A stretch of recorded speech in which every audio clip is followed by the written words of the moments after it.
Hi, I'm Hailey, and you're tuned into Climate Action Figures.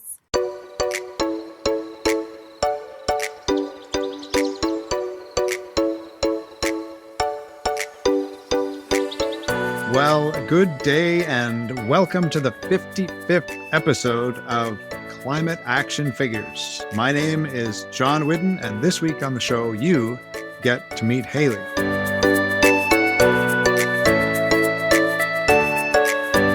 Now, since I mentioned that this is episode 55, I went into YouTube to check out our total views, and I found out that we have just passed the 4,000 mark. And for those of you who listen to the podcast, we just passed the 2,000th download. So thank you for joining in the fun, and we appreciate you being with us. And speaking of audience, on to this week's QuickFix, which comes to us from Heather in Calgary. Heather says, skip the air purifier and clean your air with a plant instead. She says, try snake plant, and I'm putting up a photo right here because I wasn't sure what a snake plant was. I know what it is, but I've just never heard it called a snake plant. She says that removes toxins and adds oxygen. English ivy for allergens, or flowering plants like chrysanthemum, lavender, or Gerbera daisy for general air pollutants. Welcome, Hailey. Well, hello. Thank you for having me. That sounds like a great plan. Always love to have plants around me. They're like little friends, always very encouraging. And they won't criticize you at all. Good They're point. just there cheering you on. Excellent point. So Yeah. we thank Heather for sending that in. And Yes, I'll add thank that, you, the Gerbera daisy, I do know about that one because I was hearing a scientist interviewed years ago who worked with NASA, and they use Gerbera daisies, I believe, in space because it's the best plant they found for producing oxygen from the carbon dioxide they breathe in. So Gerbera is a good thing to have around you for oxygen. Yeah, pro tip from NASA. There you go. And in our house, I know for humidity, we don't even use our humidifier anymore because as you can probably see, we have lots of plants around. Now, Hailey, I had to kind of untangle this web in my head as to figuring out how we were connected. Okay. It was first Globe Aware who contacted us to tell us about the cool things they're doing. And they suggested Kimberly would make a great guest. So I looked in the organization, and it was promoting responsible global volunteering, and that sounded cool. So I asked them if Kimberly was a youth, since that's who we interview as a rule. And she replied that she was dubious, but she recommended Alita, who was featured in episode 7. And Alita was such a hit, I asked Kimberly if there were any other youth that she might recommend, and she gave us your name, at which point I realized that she is your mother. So far, so good? Yeah, so far, so good. So Kimberly said, quote, I have a daughter, a senior at U Chicago, who serves on the Phoenix Sustainability Initiative and created Produce Peddlers, where she rescued and collected and distributed food. And we put a link to that in the show notes, and there's a lot to unpack there. So let's start with the Produce Peddlers, because you've just mentioned pre-recording that that's kind of changed and morphed. So tell us a bit about that. Produce Peddlers started after I worked in Seattle my first summer after my freshman year in college. I was working for Pike Place Market, and I noticed that food systems seemed like this low-hanging fruit for ways to both interact with the community, eat healthier, that this was something that I could contribute to. And I'm not a environmental studies major. It's not something that I have a lot of technical skills with, but I definitely wanted to make an impact in my community.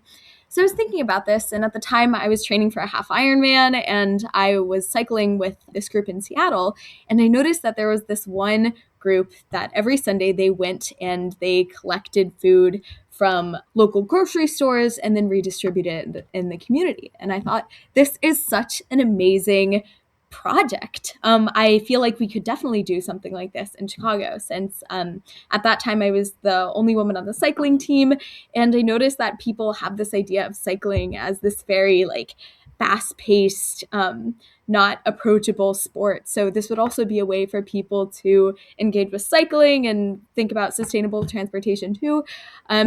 So I got a group together of volunteers and we started rescuing food and brought it to a local food pantry. But then we noticed that they would have a lot of food waste. So we would bike the compost to a compost bin a few blocks away. And it was just a really satisfying, fulfilling experience.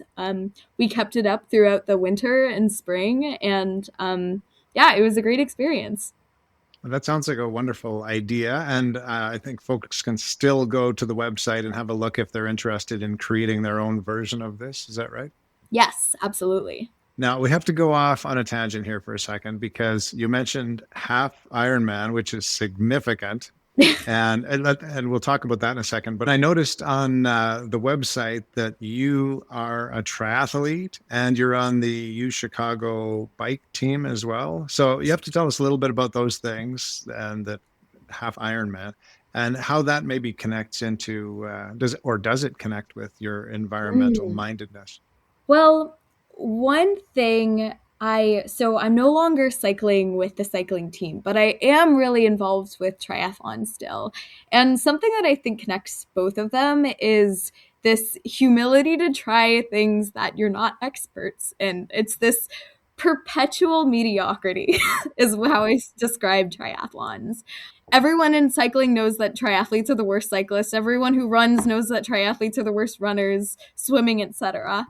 And I feel like that's the way that people should approach environmentalism, is that you don't need to be an expert to be able to make a significant change. I'm a global studies and sociology major. I'm definitely not in a lot of the technical areas where you see people who end up having careers in climate activism. And so I think it's just important to remember that no contribution is too small and to try things even if you're not the best at them. Yeah. Those are wonderful reminders. Thank you, Hailey, because we don't need to be the best at something. And, that's what the quick fixes and things on this program are about. You don't have to be changing the world. We just do a small thing and hopefully that takes us in the right direction. So, for sure. Thanks for sharing that wisdom. Now let's talk about the Phoenix Sustainability Initiative, something you're involved with at U Chicago. Tell us about that. So the Phoenix Sustainability Initiative is a student-run group that does everything sustainability at U Chicago. I'm specifically working on the compost committee, but they've done a lot of different projects like starting a thrift store on campus, looking at creating green data, and working with education about sustainability. All of these things are completely run by students. What have you been able to do at the university around compost?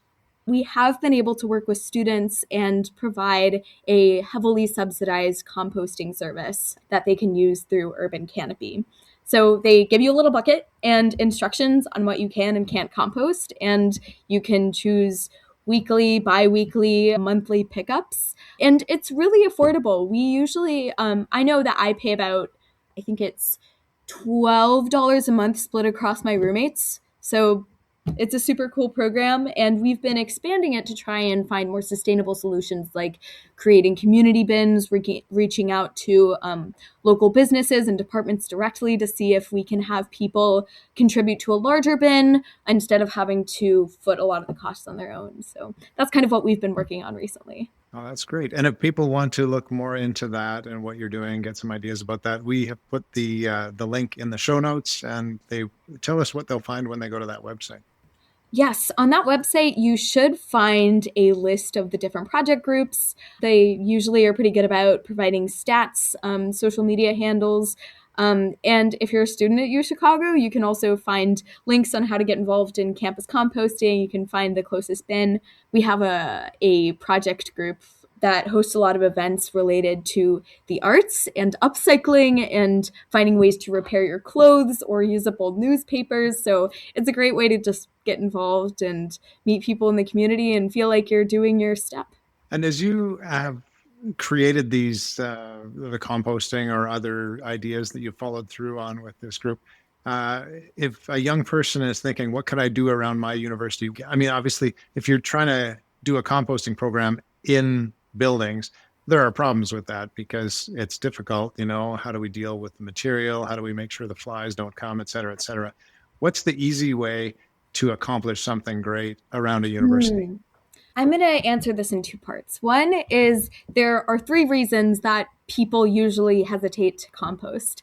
One is exactly what you said. People think that it attracts rats and bugs. Two is people think that it smells. And the third one is that people don't really know what to compost and what not to compost.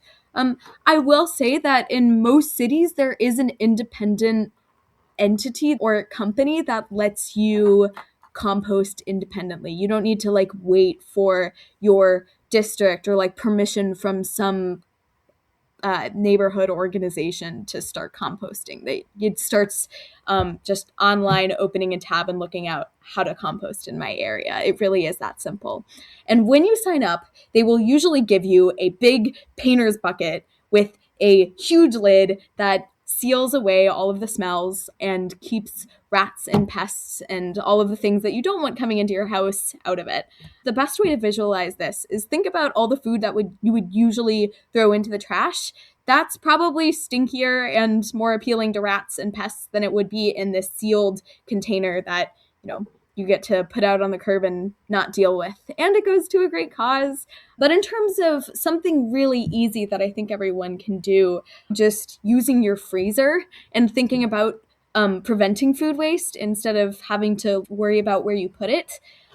There's a way to think about how much food you eat in a week. And then also people don't realize how much you can actually freeze and store before you throw something away. Okay. And since you're a composting expert, it would seem, I have a question for you because a friend of mine recently said, knowing that we compost as much as we possibly can here, said, have you done worm composting? And I know all about it, but I've never done it. And he said, I've got to get you a worm composter. So tell us, worm composting in the house versus regular composting. What do you think? I don't know a lot about worm composting, but from what it sounds like, and something that I learned through Produce Peddlers is one of the biggest areas of resistance in any food system is transportation. And if you can do something in your house that you don't have to outsource, then you're probably saving gas and resources that are being used to do it in another place. So worm composters in your house, thumbs up. Good points. Now, I have a question sort of out of the blue for you, Hailey. Okay. And that is, do you feel like your generation are dealing with problems that you didn't create? Is there a general sense of that amongst your cohort? I think sometimes. But more importantly, there's this narrative that doing something for the planet is something altruistic and that you have to be doing something for something greater than yourself. But the truth is that being sustainable is incredibly self-serving. If you're using your resources wisely and thinking about how you are treading on the planet, then you will end up living a very fulfilling and rewarding lifestyle. I mean, I spend a lot less money not wasting as much food or not paying for things that I don't have to pay to consume. A good example of this, I went vegan during COVID.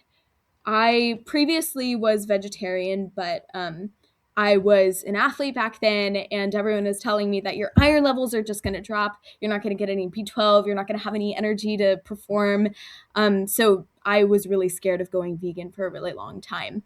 So I started after all of the races were canceled, and as soon as I went vegan, I noticed that my performance increased exponentially. I had energy all day, my splits went down, and it was self-serving. I realized that my grocery bill was cut in half, and I never thought about the ethics or environmental footprint of it until I started getting involved with vegan clubs on campus and doing my own research. That said, I will say that, as with any diet, this is extremely personal. People shouldn't just adopt diets and cut things out of their routines without doing research and thinking about the impact that it might have on them. So that's a very specific story to me, and I don't want to be an evangelical vegan. Very interesting. Now, before we let you go, we need to ask about your climate action, and you have chosen an interesting one for us today. Tell us about that. Yes. So community-supported agriculture programs are so underutilized, and they exist in so many different cities. A community-supported agriculture program is basically a subscription to produce, and it helps to insulate farmers from some of the salary volatility they have in having seasonal harvests and other kinds of weather and consumer-based variables that can cause volatility for them. What that means for us, me and my roommates will get a big box of seasonal delicious produce every week, and it's a surprise. So I'll get things like shishito peppers and butternut squash and all of these in-season delicious produce. I don't even have to think about it, and it's cheap, sustainable, and so much fun. So if you can find a CSA program in your community, I highly recommend doing that. And I also know from working on the other side of this that it has a lot of really interesting unforeseen effects. So for example, if people are eating local produce, then a lot of the times they have a higher stake in the environment and have a more positive view of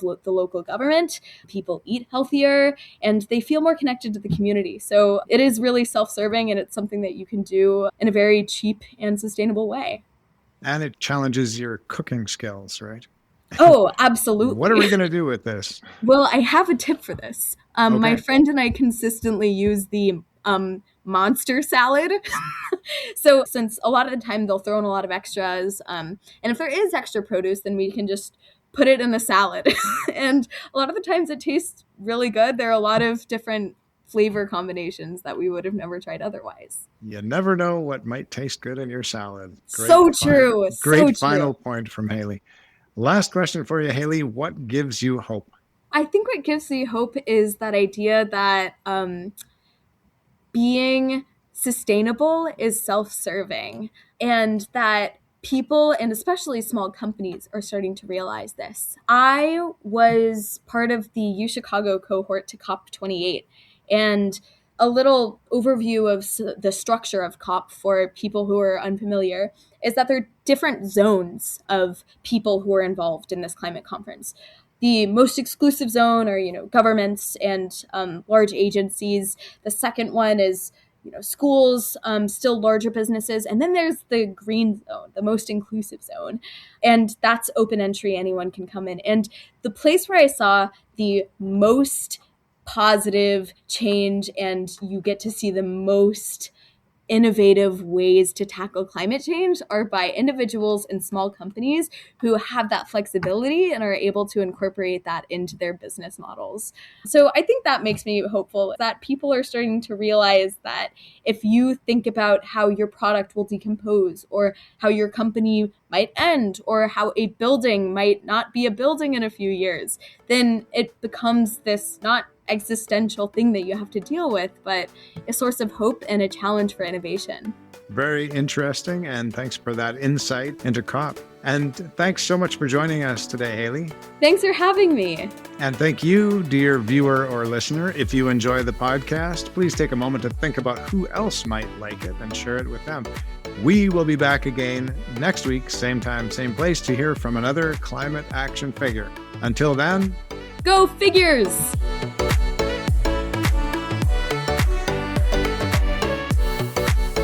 This has been Climate Action Figures.